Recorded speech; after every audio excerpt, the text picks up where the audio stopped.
કેમ છો રાજાણી સાહેબના મિત્રો? મજામાં છો? મજામાં જ હશો. આલ્ડીહાઇડ કીટોન કાર્બોક્સિલિક એસિડના ભાગ 4 સુધીના એમસીક્યુ તમે જોઈ લીધા. અત્યાર સુધીમાં 4 ભાગમાં તમે 5 ચોકુને 20 પ્રશ્નો જોઈ લીધા. આજે બીજા 5 પ્રશ્નો એટલે કે પાંચમો ભાગ મિત્રો સોલ્વ કરજો. સંયોજન X ની O3 સાથે તેમજ ઝિંક H2O સાથે પ્રક્રિયા કરતા તે ફોર્માલ્ડિહાઇડ અને 2 મિથાઇલ પ્રોપેનાલ નિપજો તરીકે આપે છે. તો સંયોજન X શું હશે? 2 મિથાઇલ બ્યુટ 2 પેન્ટ 2 3 મિથાઇલ બ્યુટ 1 2 મિથાઇલ બ્યુટ 1 મિત્રો તમને O3 અને ઝિંક H2 એટલે ઓઝોનાલિસિસ પ્રક્રિયા થાય છે ફાઇનલ. ઓઝોનાલિસિસ પ્રક્રિયા થયા પછી અંતે શું મળે છે? તો કે એક તમને મિત્રો મળે છે ફોર્માલ્ડિહાઇડ. ફોર્માલ્ડિહાઇડ એટલે શું મિત્રો? HCHO. પણ આ HCHO ને હું આમ લખું તો પણ ચાલે કે ન ચાલે મિત્રો? OCH2. હા કે ના? એક તમારો OCH2. બીજું શું છે? તો કે 2 મિથાઇલ પ્રોપેનાલ મળે છે. 2 મિથાઇલ પ્રોપેનાલ એટલે 1 2 અને 3. બીજા કાર્બન ઉપર મિથાઇલ એવો પ્રોપેનાલ મળે છે. CH3 આયા CH. આ બે નિપજ મળી છે તો તમારો X શું હશે? તો તમને ખબર છે ઓઝોનાલિસિસ પ્રક્રિયા થઈ હોય એટલે આલ્ડીહાઇડના ઓક્સિજન છે નીકળી ગયા હોય. નીકળી ગયા એટલે અહીંયાથી હું આ બે ઓક્સિજનને દૂર કરું તો મિત્રો હકીકતમાં તમારો પદાર્થ કંઈક આવો હશે. CH3 CH CH3 CH double bond CH2.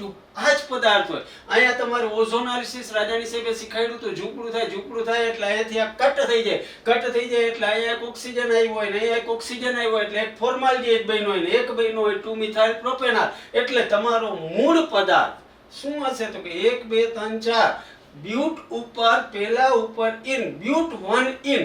આવા વિકલ્પ C અને D છે. એમાં પહેલો બીજો અને ત્રીજા ઉપર મિથાઇલ એટલે 3 મિથાઇલ બ્યુટ 1 ઇન જ પદાર્થ હોય. બીજો કોઈ પદાર્થ હોઈ શકે નહીં. મિત્રો ઓઝોનાલિસિસ આવડતું હોય તમારા મગજમાં રખાય કે છેલ્લી નિપજમાંથી બેમાંથી ઓક્સિજન નીકળી જાય બાકીના ચોંટાડી દો ડબલ બોન્ડ સાથે. ડબલ બોન્ડ તોડીને જ ઓઝોનાલિસિસ થી આલ્ડીહાઇડ બન્યા હોય. તો મિત્રો અહીંયા તમારો પહેલો પ્રશ્ન એટલે હકીકતમાં આ પ્લેલિસ્ટ બનાવીશ રાજાની સાહેબ આજ પ્લેલિસ્ટ બનાવશે એમાં 21મો પ્રશ્ન થઈ જશે. આગળ વધીએ છીએ. બીજો પ્રશ્ન, P નું બંધારણ સાચું શું છે? હકીકતમાં પ્રક્રિયા અહીંયાને બદલે અહીંયા લખી છે. આ પેરા સ્થાન ઉપર ક્લોરો હોય એવો બેન્ઝાલ્ડિહાઇડ છે એની ઉદ્દીપકીય કેસીએન સાથે પ્રક્રિયા કરી PCC સાથે પ્રક્રિયા કરતા P મળે છે. તો આ P શું હોઈ શકે? તમને જુદા જુદા આવા 4 ફોર્મેટમાં નિપજ આપી છે. મિત્રો વિચારો તો કે જ્યારે ઉદ્દીપકીય કેસીએન હારે પ્રક્રિયા થાય ત્યારે બેન્ઝોઇન સંઘનન થાય. કેવી રીતે થાય બેન્ઝોઇન સંઘનન? તો કે આ તમારો Cl, આ તમારો બેન્ઝીન, આ તમારો C double bond O H હતો. એના બે અણુ પ્રક્રિયા કરવા આવે એટલે અહીંયા બીજો H C double bond O benzene અને Cl. આનું પહેલા ઉદ્દીપકીય કેસીએન હારે પ્રક્રિયા થાય. ઉદ્દીપકીય કેસીએન એને કયો છો તમે બેન્ઝોઇન સંઘનન. બેન્ઝોઇન સંઘનન થાય એટલે અહીંયાનો H છે, અહીંયાનો H દેખાય છે મિત્રો, ઈ સીધો અહીંયા વયો જાય અને આ બે એકબીજા હારે જોઈન્ટ થઈ જાય એટલે બની શું જાય? તો કે આવી નિપજ બને મિત્રો. આ બેન્ઝીનને કાંઈ હરિહંચા નહીં. જો હકીકતમાં જ્યાં ઇફેક્ટ થતી હોય એ તમને યાદ રહી ગયું હોય મગજમાં તો કોઈ દિવસ કઈ ખોટું પડે નહીં અને બધું આવડી જાય. અહીંયા રહેશે શું? તો કે C ડબલ બોન્ડ O, આ CH હતો અહીંયા થઈ જશે OH. આ બેન્ઝીનને કાંઈ હેરાનગતિ નહીં અને અહીંયા Cl. હવે મિત્રો આ ભાઈ નિપજ બની છે એની તમારે કેની સાથે? તો કે PCC હારે, પિરિડિયમ ની નિયમ હારે તમારે કરવાનું એટલે એનું ઓક્સિડેશન થાય, ઓક્સિડેશન થાય એટલે અહીંયાથી આ H અને આ H H2 નીકળી જાય, H2 નીકળી જાય એટલે આ Cl benzene C double bond અહીંયા C double bond benzene Cl એટલે નિપજ તમારી C જ બને, બીજું કાંઈ બને નહીં. પણ જો તમને પ્રક્રિયક શું પ્રક્રિયા કરે યાદ રહી ગયો હોય અથવા ચાર્ટ બનાવી લીધો હોય તો કોઈ દી જિંદગીમાં ઓર્ગેનિક અઘરું લાગે નહીં ને રાજાણીના મિત્રોને તો નો જ લાગે. જો રિવિઝન માટે આપ MCQ કરશો ને તો બહુ ફાયદો થશે અને મિત્રોને જો ફોરવર્ડ કરશો તો રાજાણીના હૃદયને ખુશી મળશે ને. એ તો તમે કરવાના જ છો ને મિત્રો, હા કે ના? ત્રીજો પ્રશ્ન, કેનિજારો પ્રક્રિયા વિસ્મીકરણ પ્રક્રિયાનું ઉદાહરણ છે. કેનિજારો પ્રક્રિયામાં કયા ઉદ્દીપકનો ઉપયોગ થાય છે? FeCl3, ZnCl2H+, NaOH2O, H2PdBaSO4. તમને ખબર છે કેનિજારો પ્રક્રિયામાં NaOH અથવા KOH નો ઉપયોગ થાય એટલે બોમ્બે નો બીજ આવે, બીજું કઈ આવે નહીં. આગળ વધીએ છીએ. ચોથો પ્રશ્ન, નીચેના જોડકા યોગ્ય રીતે જોડો. એમાં તમને આપ્યું ક્લેમેન્સન રિડક્શન, રિમર્ટિમાન, કેનિજારો, હોફમેન. સામે એના પ્રક્રિયકો આપ્યા છે. ક્લેમેન્સન રિડક્શન હોય એટલે ઝિંક HgHCl જ આવે એટલે P સામે 4 નંબર આવશે, P સામે 4 નંબર.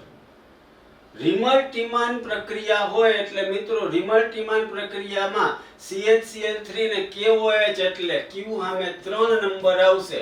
તો P અને Q સામેના નંબર ખબર પડી ગયા. P સામે 4 હોય એવો વિકલ્પ તો કે આખામાં એક જ છે બોમ્બે નો બી, બીજા એકેયમાં P સામે 4 નથી. જો Q સામે 3 આવી ગયું. કેનિજારો પ્રક્રિયા એટલે સાંદ્ર NaOH કે KOH એટલે અહીંયા 1 આવી ગયું. હોફમેન એટલે બ્રોમિન અને KOH એટલે અહીંયા આવી ગયું 2 અને આવો વિકલ્પ તમારી પાસે એક જ છે બોમ્બે નો બી. બધા પ્રક્રિયકો મગજમાં જ હોય, ખાલી મગજમાં એવું ટેન્શન લેતા હોય નથી આવડતું એટલે નથી આવડતું. મગજને રાજાણીની જેમ પોઝિટિવ બનાવો. કોઈ વિડિયો જોવે કે ન જોવે રાજાણીએ બનાવવાનો. એમ તમને એવું વિચારી લ્યો મને આવડે જ છે. આગળ વધીએ છીએ. લાસ્ટ પ્રશ્ન, કન્ટિન્યુ રાજાણી સાહેબ ચાલુ રાખવાના છે, મૂંઝાતા નહીં. કયા પદાર્થની સંઘનન પ્રક્રિયાથી એસિટોક્સાઇમ મળે છે? Ethanol, ethanol, propanol, propanone. Acetoxime નું સૂત્ર વિચારીએ મિત્રો તો CH3 CH3 double bond NOH એસિટોક્સાઇમ છે. આ હાઇડ્રોક્સિલ એમાઇન હારે પ્રક્રિયા થાય એટલે ઓક્સાઇમ મળે. તો અહીંયાથી હાઇડ્રોક્સિલ એમાઇન છે NH2OH હોય મિત્રો. હાઇડ્રોક્સિલ એમાઇન એટલે NH2OH હાઇડ્રોક્સિલ એમાઇન. અહીંયાથી H2 ને સામેવાળાના O ને લઈને ભાગ્યા હોય એટલે અહીંયા O ડબલ બોન્ડ C. આ બે વચ્ચે પ્રક્રિયા થાય એટલે H2O અહીંથી નીકળી ગયા હોય અને આ જોઈન્ટ થઈ ગયો એનો મતલબ આ પદાર્થ એસિટોન સિવાય બીજો કોઈ હોઈ શકે નહીં. એટલે એસિટોન એટલે પ્રોપેનોન જ હોય. જો મિત્રો ખરેખર મજા આવી હોય તો રાજાણી સાહેબ માટે લાઈક, શેર, સબસ્ક્રાઇબ કરજો. મળતા રહેશું. વંદે માતરમ.